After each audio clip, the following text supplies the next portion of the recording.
San Diego, California, known for its sun-kissed beaches, luxury condos, and a lifestyle many only dream of. Yet beneath the sparkling surface of this coastal city, within one high-rise apartment, there was something far darker lurking. The view from apartment 35B was breathtaking, but on this particular evening, it would witness a tragedy that would ripple far beyond its glass windows. The door to the apartment was slightly ajar, an oddity perhaps, as if someone had left in a hurry, or worse, as if someone hadn't left at all. There were no signs of forced entry, no overturned furniture, and yet something was terribly wrong. The silence of the apartment felt suffocating, like the calm before a storm. But this wasn't a storm. It was the eerie quiet after a violent storm had passed, one that would forever change the lives of those left behind. Detectives entered the apartment, their footsteps heavy on the polished wood floors. The faint scent of roses hung in the air, out of place against the sterile silence of the room. It was an odd detail, the roses. Had they been a token of something beautiful, or were they part of something far more sinister? The petals were scattered on the floor, almost deliberately. The apartment, which had once been a place of comfort, now felt cold, unwelcoming. In the living room, two bodies were slumped against the plush cushions of a leather sofa. A woman and a man, both lifeless, with no signs of struggle. It was as if they had been carefully placed there, almost as though the killer had wanted them to be discovered in such a way. Still, yet somehow posed.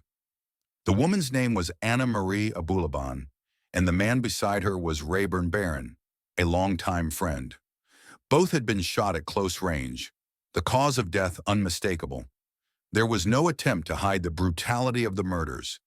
It was clear that whoever had done this had done so with precision. A strange stillness hung in the air, almost unnatural. In the midst of the horror, the roses, so carefully strewn across the floor, seemed like a macabre touch, their delicate petals mocking the violence that had unfolded.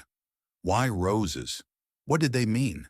Had they been meant to symbolize something beautiful that had now been tainted by murder? Detectives surveyed the scene, their minds racing through the possible scenarios. How could this have happened? Why had these two individuals been chosen as victims? The question that loomed largest, however, was, who was responsible? The answer, though not immediately apparent, would eventually reveal itself in ways that no one could have anticipated. The woman had been Anna Marie Abulaban, a woman who, from the outside, had appeared to have it all.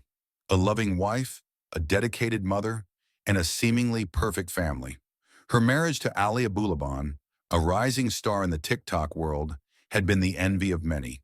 Their social media profiles showcased the ideal life. Vacations in tropical paradises, family gatherings full of smiles and endless pictures of perfect moments. But as with many things in life, appearances were deceiving. Behind the filter of social media, a different reality existed, one of control, surveillance, and emotional manipulation. The man beside her, Rayburn Barron, was a friend, someone Anna had known for years. His presence that night wasn't by chance, nor was it the result of some fleeting rendezvous. He was someone Anna trusted, someone she confided in, someone who, in the face of a controlling and jealous husband, had become an anchor for her. But why had Rayburn been there? Was he simply in the wrong place at the wrong time? Or was there more to their relationship than anyone had known? The silence in the apartment was deafening, but within that silence there were too many unanswered questions. Who would want to kill Anna and Rayburn? What had happened in the moments before their deaths? Was this a random act of violence? Or was it something more personal, something deeply connected to Anna's life and the world she had tried to escape? As the detectives worked through the scene, they could not yet piece together the full story. The roses, the careful positioning of the bodies, and the sense of deliberate calculation were unsettling, but it was too early to draw conclusions. What they did know was this: someone had entered this apartment with intent, an intent that would soon become clearer, but for now was shrouded in mystery. And somewhere, someone close to Anna, someone whose name hadn't yet been spoken, knew far more than they were letting on. The question remains, what had really happened that night?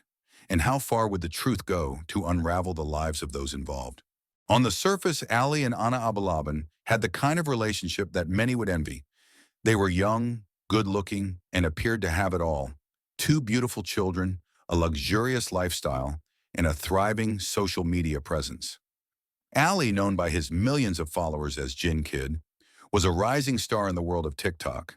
His videos were funny, lighthearted, and made him the darling of the internet, loved for his quirky humor and relatable sketches. Anna, on the other hand, was the quiet strength behind his success, a supportive wife, always present for the cameras, always smiling beside him. But the picture-perfect facade they presented to the world was just that, a facade. Beneath the surface, things were far more complicated. Ali had a way of controlling everything around him, from the way Anna dressed to the people she interacted with. It wasn't always overt. Often, it was subtle. A comment here, a suggestion there, all meant to guide her into staying within the boundaries he had set for her. Over time, Anna began to realize that she was losing herself in a relationship that no longer felt like a partnership, but more like a prison. The cracks in their marriage were not visible at first, but they had been forming for months, if not longer. Ali's constant attention on his social media fame became an obsession. What began as a shared hobby, a way for the couple to bond, soon became something much darker. Anna began to notice Ali checking her phone, reading her messages, and monitoring her every move.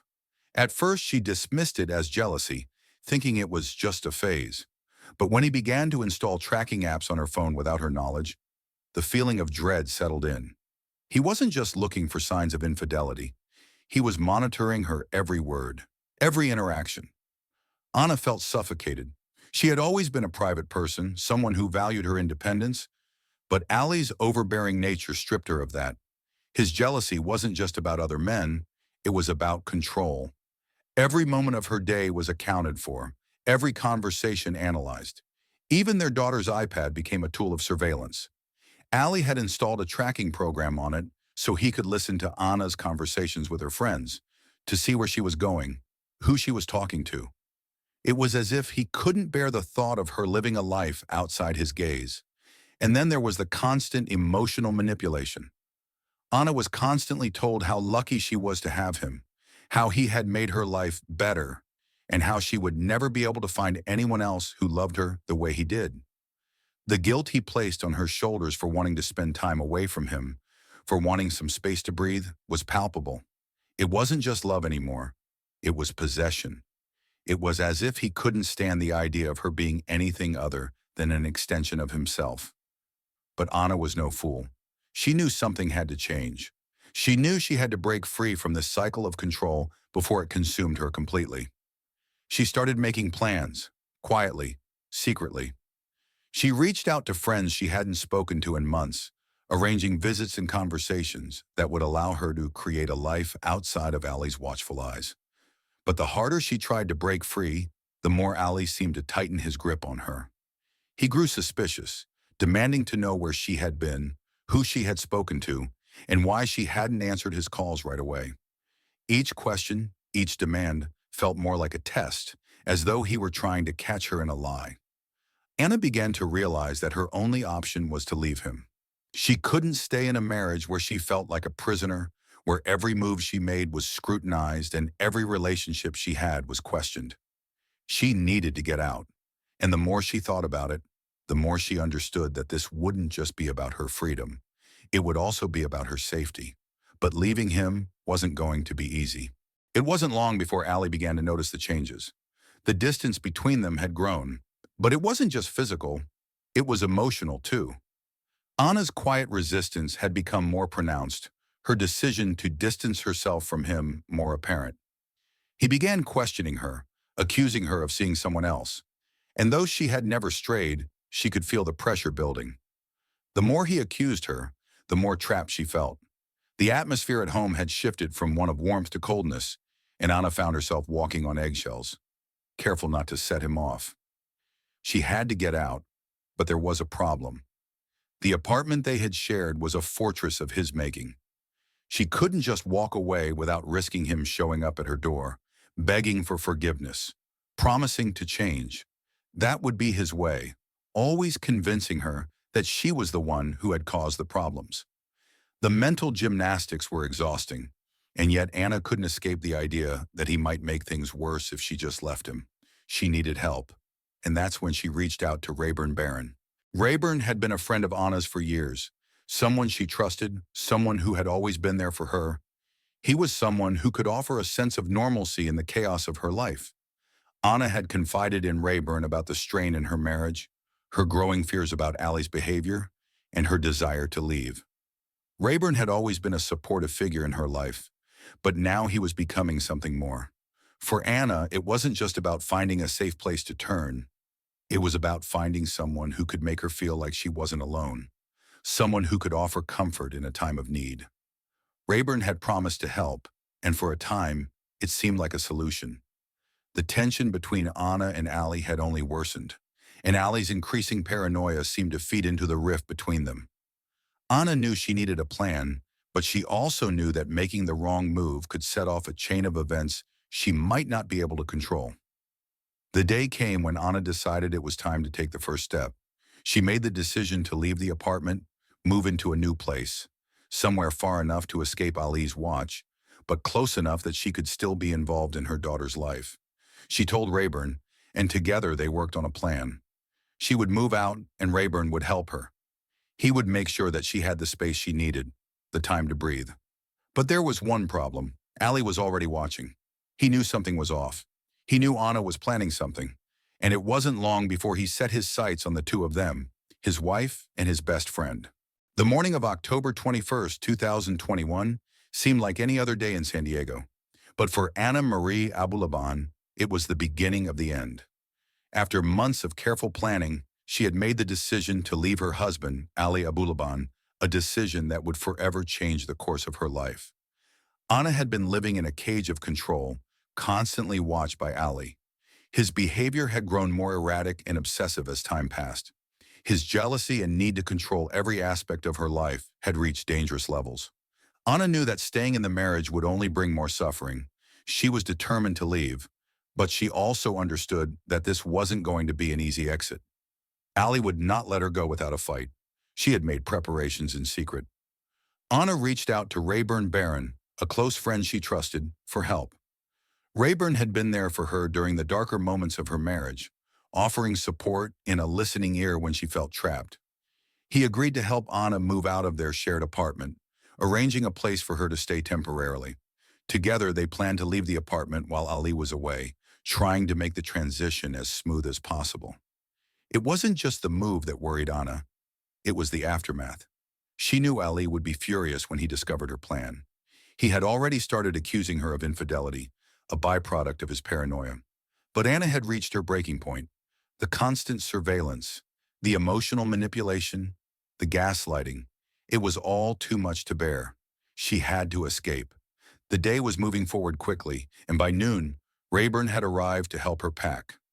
Anna, now tense but determined, quickly gathered her belongings. The apartment felt suffocating, and every minute felt like a ticking clock. She knew it was only a matter of time before Ali would try to reach her, before he would figure out that something was wrong. She had taken a final step, sending a message to Ali, one that she knew would stir a storm. "I'm done. I want out. I don't want to live like this anymore. Please don't follow me." It was a final declaration, and though it pained her to write it, it was a necessary one. It was time to face the consequences. As she sent the text, her heart raced. She had made up her mind, but now she was left with the gut-wrenching fear of what would come next. Would Ali try to stop her? Would he show up at Rayburn's, angry and frantic, demanding answers?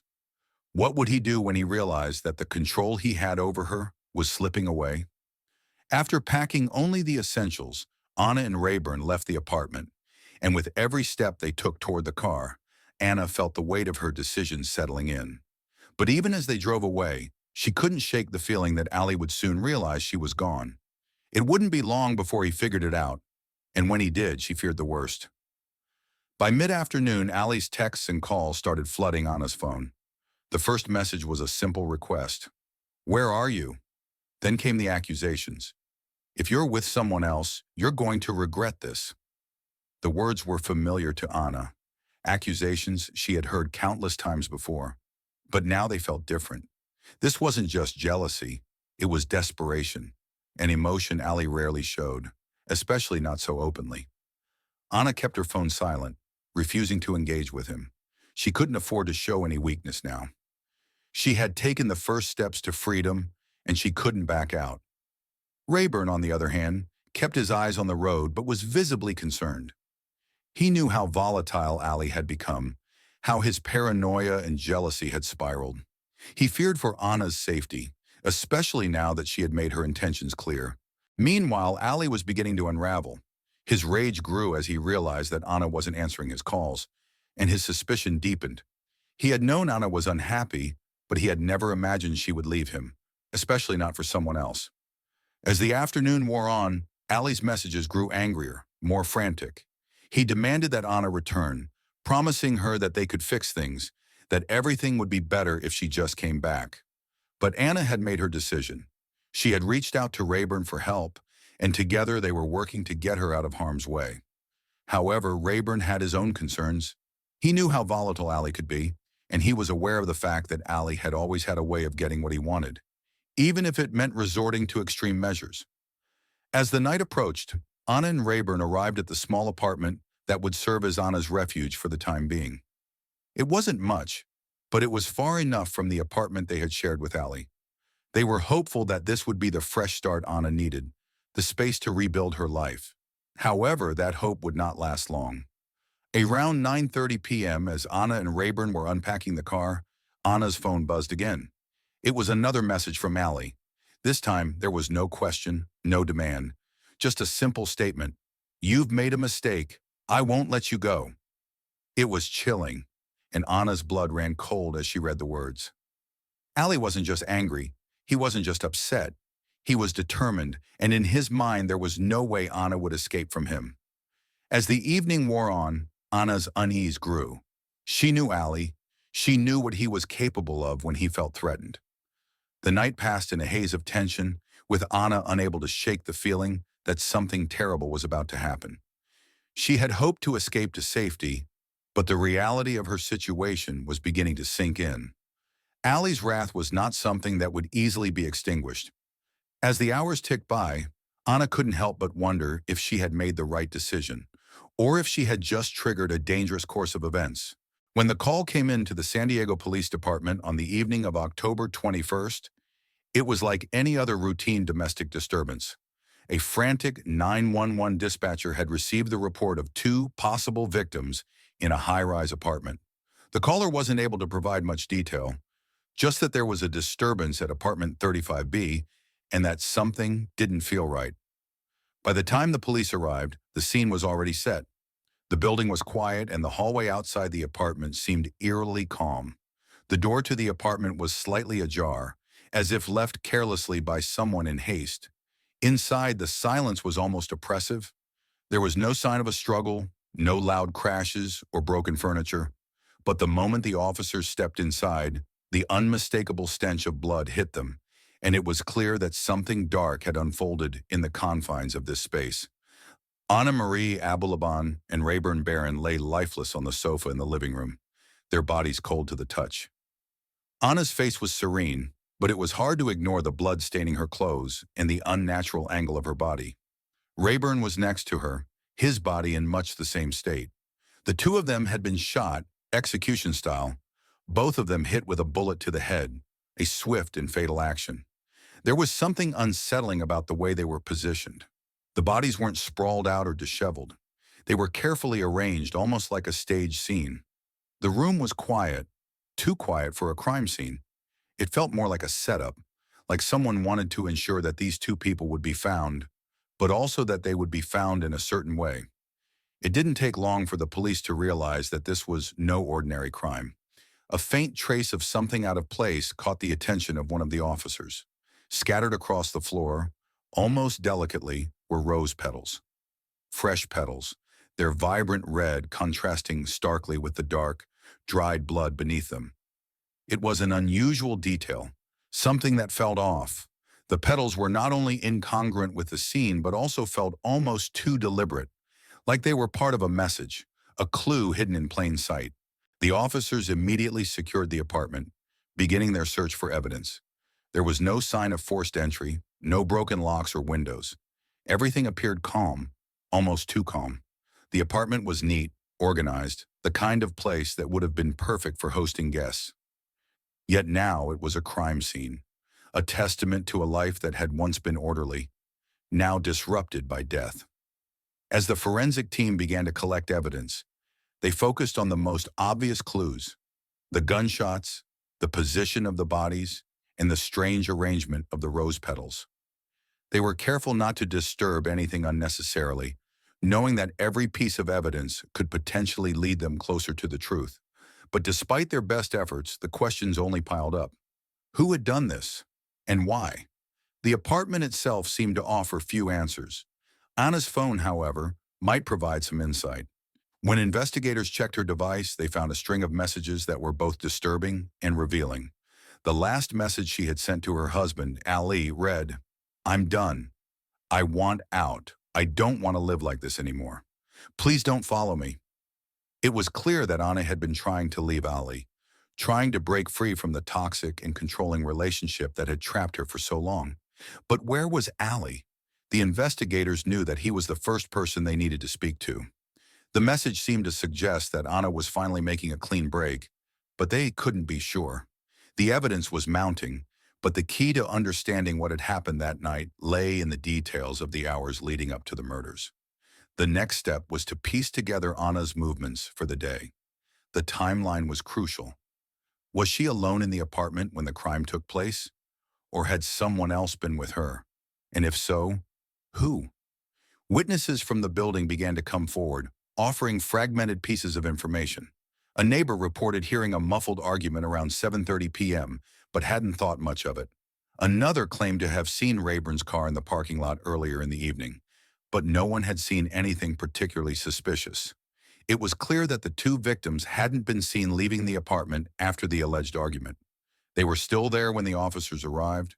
One thing was clear: whoever had committed this crime had either been let in or had access to the apartment.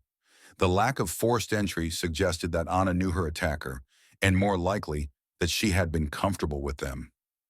But who? The investigation into Anna's life and her relationships was just beginning. The detectives spent hours at the scene, collecting fingerprints, analyzing every corner of the apartment. But the deeper they dug, the more questions emerged. Was this a random act of violence, or was there a personal connection? The rose petals seemed to point to something more. Perhaps a calculated message, a gesture that was part of the killer's plan. By the time the police finished processing the apartment, they had gathered the basic evidence, but there was still much left to uncover. The gun had been registered to Ali Abulaban, which was a crucial detail. It was a piece of the puzzle, but it wasn't enough to make an arrest. The forensic team was confident that they would be able to confirm the bullet casing's match with the gun, but they needed more. They needed to know who had been with Anna that night and why. The investigation into the deaths of Anna Maria Bulaban and Rayburn Barron was proceeding with mounting urgency. The scene of the crime was carefully documented, but the more the detectives uncovered, the more questions arose. The crime was anything but ordinary. The careful arrangement of the bodies, the presence of rose petals scattered across the floor, and the gun that had killed the victims all hinted at something more than a random act of violence.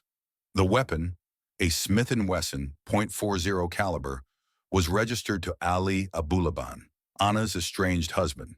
This connection was troubling for investigators. How had the gun ended up in the apartment? Had Ali been at the scene, or had someone else used his weapon? With no signs of forced entry, it seemed likely that the killer had access to the apartment. But who? And why had Ali not been present when the police arrived? These questions loomed large, and with each passing hour, the need to find Ali became more pressing. Detectives began their search for Ali, who had been unreachable since the discovery of the bodies. His absence raised alarms. Surely a husband would be one of the first to respond in such a situation, but Ali had vanished. His phone went straight to voicemail, and attempts to locate him through his known contacts were unsuccessful. The investigators, however, found a clue when they examined his social media activity.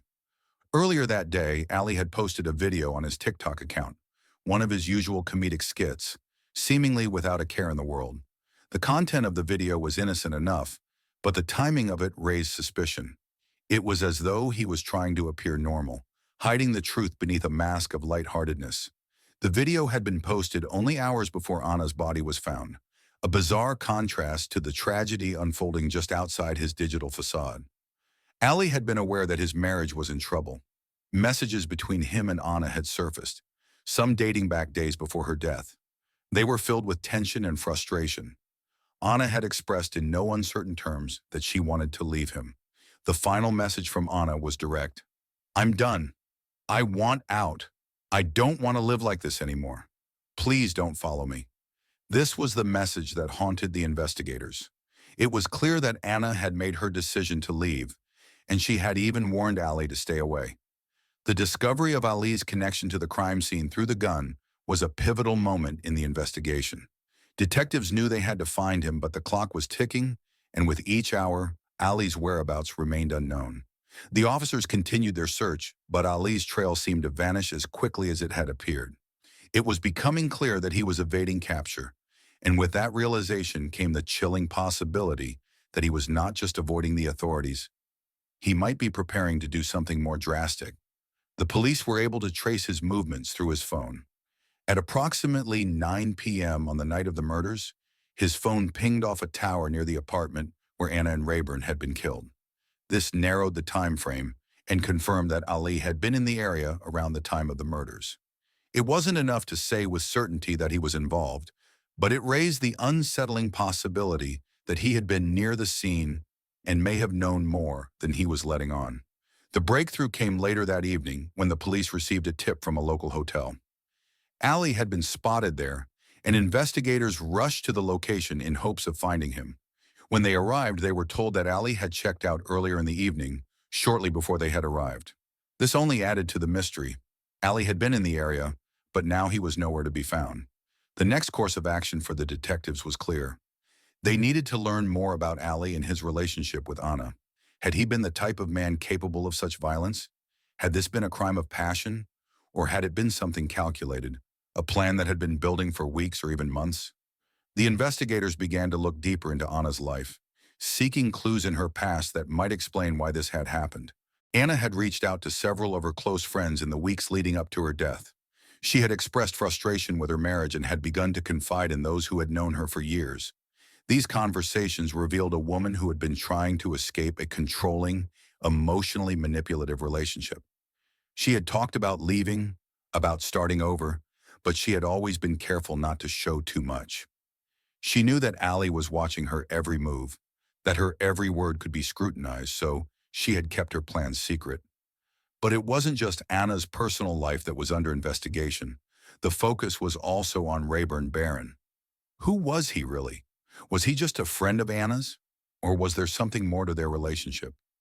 The police needed to understand how he fit into this story, especially since his presence in the apartment that night had been confirmed. Rayburn's involvement wasn't yet clear, but the investigators knew they couldn't rule him out. They needed to know if he had been a witness or if he had played a more active role in the unfolding tragedy.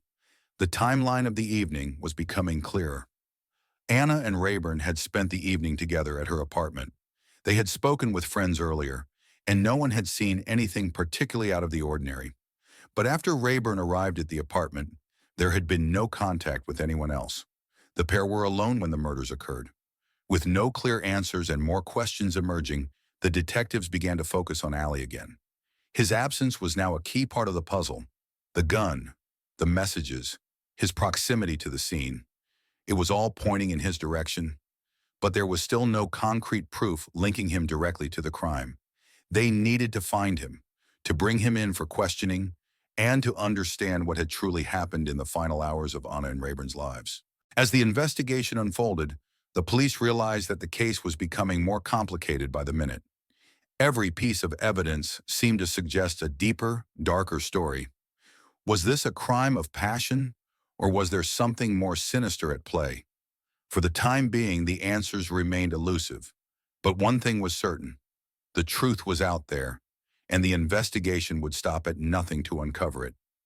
The investigation into the deaths of Anna Marie Abulabun and Rayburn Barron had reached a critical point. As detectives sifted through the evidence and pieced together the events leading up to the murders, one thing became increasingly clear. Ali Abulaban, Anna's estranged husband, was at the center of it all. But despite mounting evidence, his whereabouts remained a mystery. Hours turned into days without a break in the case, and the detectives' frustration grew. They knew Ali was the key, but where was he? What was he hiding?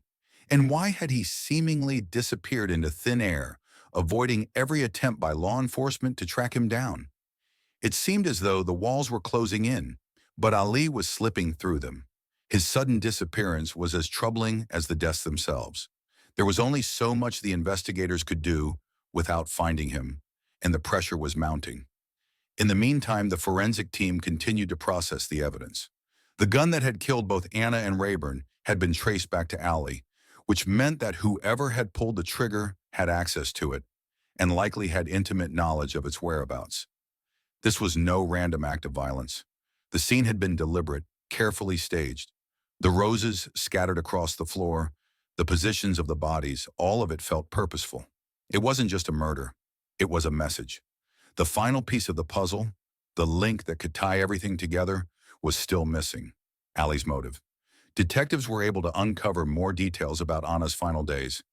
They found that she had planned to leave Ali for months, a decision that weighed heavily on her. In the weeks leading up to her death, Anna had expressed her dissatisfaction with her marriage to close friends, family, and even her therapist. She was done living in fear. But despite her clear intentions to escape, she was still tethered to a toxic relationship that, unbeknownst to her, would ultimately cost her life. Meanwhile, as Ali continued to evade capture, his family and friends were questioned by the police. They all confirmed that Ali had been growing more agitated and paranoid in the weeks before the murders. His behavior had become erratic. There were accounts of him constantly checking Anna's social media and even confronting her friends. But the real breakthrough came when investigators discovered a chilling detail. Ali had been secretly listening in on Anna's conversations. Detectives had uncovered evidence that Ali had installed surveillance software on his daughter's iPad, which allowed him to remotely listen to Anna's conversations without her knowledge. This revelation sent shockwaves through the investigation. Ali's need for control had gone beyond monitoring texts and emails. He had been actively spying on Anna, tracking her every word. The question now was, how long had he been doing this? Had it been weeks, months, or even longer? With this new information, the detectives were able to piece together a clearer timeline. It seemed that Ali's paranoia and obsessive need to control Anna had escalated in the days leading up to her death. She had been planning her escape, reaching out to friends, seeking support, and preparing to leave him for good. Ali knew this. He knew that Anna had made up her mind, and that was where the real danger began. The more they learned about Ali's actions, the more it became clear that he had been planning something sinister. The surveillance software, the mounting tension between him and Anna, it all pointed to one undeniable conclusion. Ali had been waiting for the right moment to take control again. And when that moment arrived, he took it. It was now clear that Ali had been in the apartment the night of the murders. His phone records and the timeline confirmed that he had been near the scene at the time of Anna and Rayburn's deaths. The police were no longer dealing with a missing person. They were dealing with a fugitive who had been involved in the murders. Ali Abulaban was a man on the run. Then, just as the investigation seemed to stall, the breakthrough came. After days of searching, a tip came through. Ali had been spotted in a remote area of San Diego. The police immediately mobilized, rushing to the location. But as they arrived, they found no sign of Ali. It was as though he had vanished once again, leaving behind only the chilling realization that he knew exactly how to evade capture. For days, the investigation seemed to reach a dead end, with the detectives desperately trying to track down Ali. It wasn't until a week after the murders that they received a call from a hotel in nearby Tijuana, Mexico. Ali had been spotted there. He had checked in under an alias, and it seemed like he was trying to disappear, to get as far away from San Diego as possible. The detectives knew this was their chance. They immediately coordinated with local authorities in Mexico, preparing to make their move. But they also knew that the longer Ali remained free, the greater the danger. The fear of what he might do next was palpable. In the meantime, the public had caught wind of the case. News outlets were full of reports about the murders, the missing husband, and the ongoing search. Ali had become a fugitive, and the media was relentless. His face was splashed across the front pages of newspapers, his name becoming synonymous with a crime that had shaken the community. But despite the media attention, Ali remained elusive, his whereabouts unknown. It was not until October 29, 2021, a full 8 days after the murders, that the authorities finally closed in on him.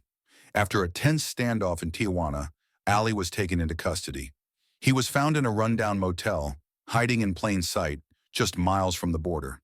His attempt to escape had failed, but even as he was arrested, there was no sign of remorse, no indication of guilt.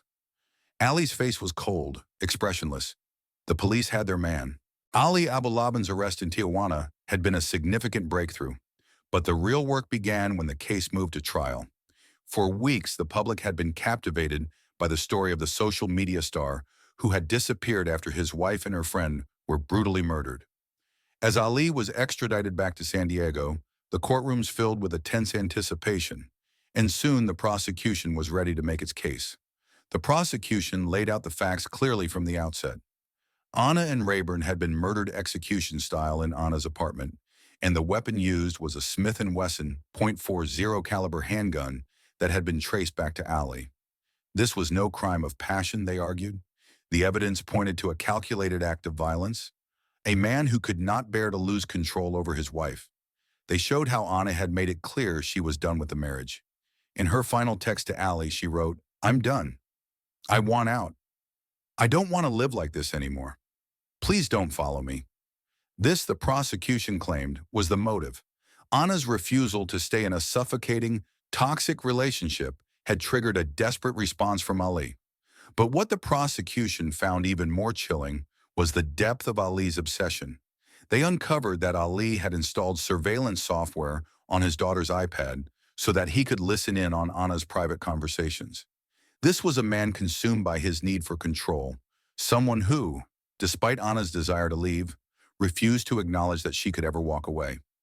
It became clear that Ali's actions were not those of a man trying to save his marriage.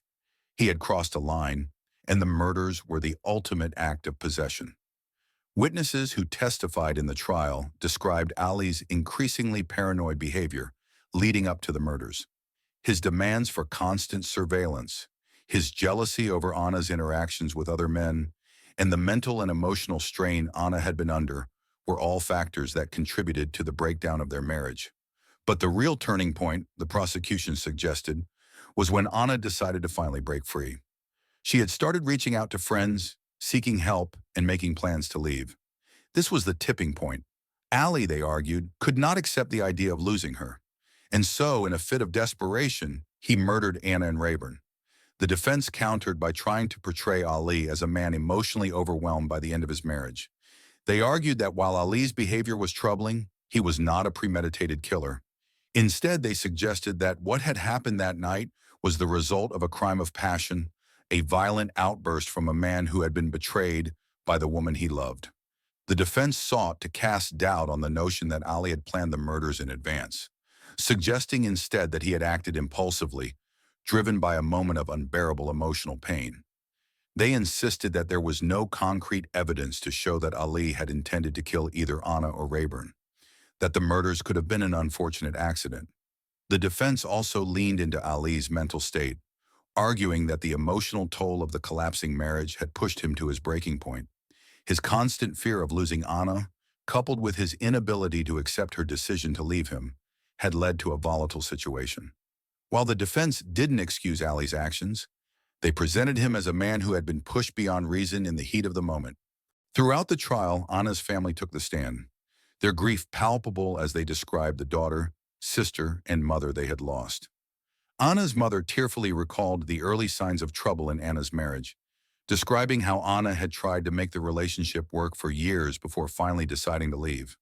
The grief was evident, and every witness who spoke about Anna's life painted a picture of a woman who had tried to hold her family together, but ultimately could not escape the suffocating control of her husband. Rayburn's family was equally devastated. They spoke of his deep friendship with Anna and how he had been there for her when she needed support the most. They described Rayburn as a man with a kind heart, someone who had always been loyal and supportive. His death had not only stolen a friend from them, but also left behind a family grieving over a life cut short for reasons they could never understand. One of the most emotional moments of the trial came when Rayburn's sister spoke about the final phone call she had received from him the night he died. Rayburn had been planning to meet with Anna to help her in any way he could as she made her escape from Ali. He had promised her he would be there, that she wouldn't have to face this alone. But that promise was never fulfilled. His family was left with the devastating truth that Rayburn had been caught in the crossfire of someone else's broken marriage. Ali sat in the courtroom, his face expressionless as the testimonies poured in. His behavior had been cold throughout the trial, never showing remorse, never reacting emotionally to the pain of those who spoke of Anna and Rayburn's deaths. His stoic demeanor only added to the unease in the courtroom. The more the prosecution presented their evidence, the more Ali's detachment seemed to grow. Was this a man who had simply snapped, or was he as cold and calculated as the evidence suggested? As the trial continued, the jury was left with conflicting narratives. Was Ali guilty of premeditated murder, as the prosecution claimed, or was he simply a man overwhelmed by heartbreak and rage? The trial had already stirred emotions in the courtroom, but the final decision would rest on how the jury viewed Ali's state of mind and his actions that fateful night. The courtroom was filled with tension as the trial of Ali Abulaban neared its conclusion. Days of testimony, emotional pleas, and complex arguments had brought the case to its final moments. Anna Maria Bulaban and Rayburn Barron had been murdered on a quiet October evening, but the repercussions of those deaths were now being felt throughout the courtroom. Ali, sitting in the defendant's chair, had remained stoic throughout the trial, his cold expression betraying little emotion. Even as his fate hung in the balance, he showed no visible signs of remorse or guilt. His defense had tried to paint a picture of a man overcome with grief, caught in a moment of uncontrollable rage. But the prosecution had countered with a compelling narrative, a story of a man obsessed with control, whose jealousy and possessiveness had ultimately led to violence. The closing arguments were the final opportunity for both sides to make their case.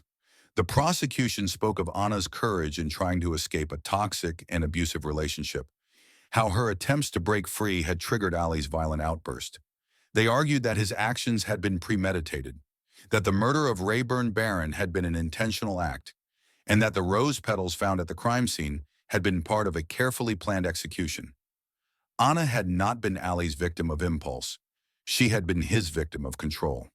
The defense, on the other hand, emphasized the emotional toll that the end of the marriage had taken on Ali. They argued that his actions had been the result of an overwhelming sense of betrayal. Ali, they contended, had never meant to kill anyone.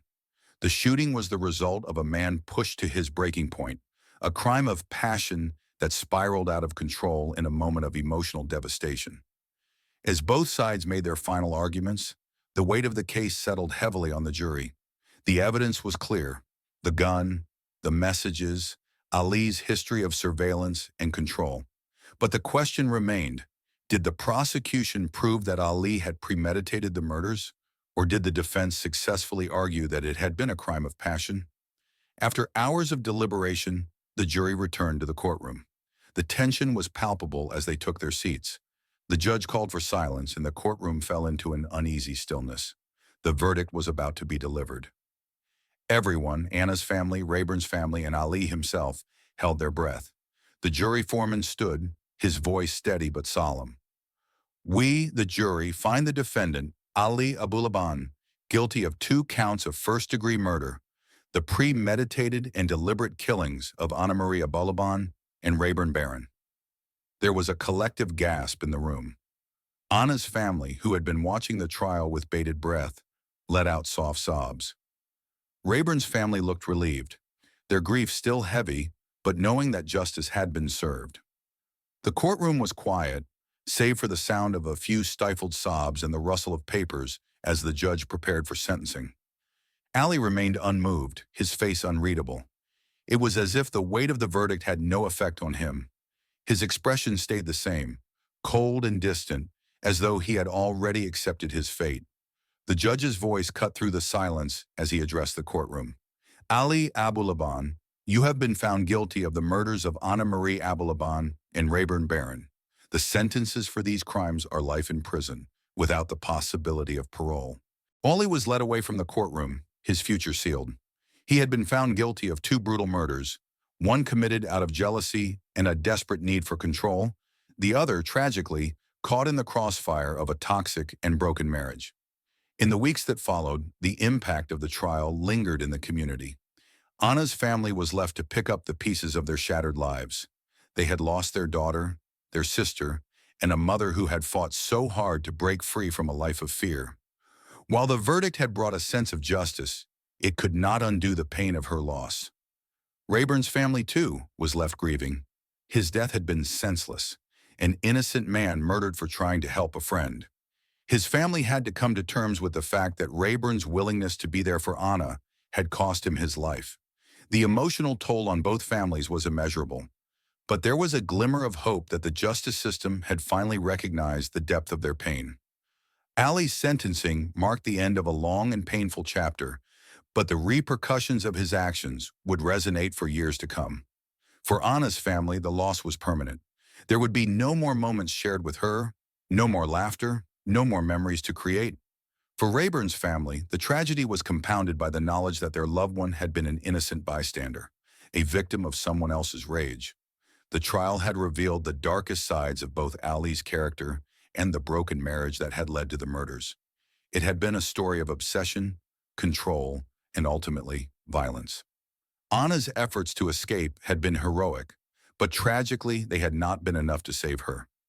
But in the midst of the sorrow, there was also a lesson about the dangers of unchecked control and the devastating consequences of toxic relationships. Anna had tried to escape, and in her efforts, she had given a voice to countless others who had suffered in silence. Her story, her bravery would live on, even if her life had been cut short. As for Ali, his life was now a shadow of what it had once been. Once a rising star in the social media world, now he was nothing more than a convicted murderer, sentenced to spend the rest of his life behind bars. And so justice was served, but it came at a high cost. The story of Anna and Rayburn was a tragedy that would haunt everyone involved for the rest of their lives. Thank you for watching our video. Please subscribe, follow us, and leave a comment. It truly helps us keep bringing you gripping and thought-provoking true crime stories.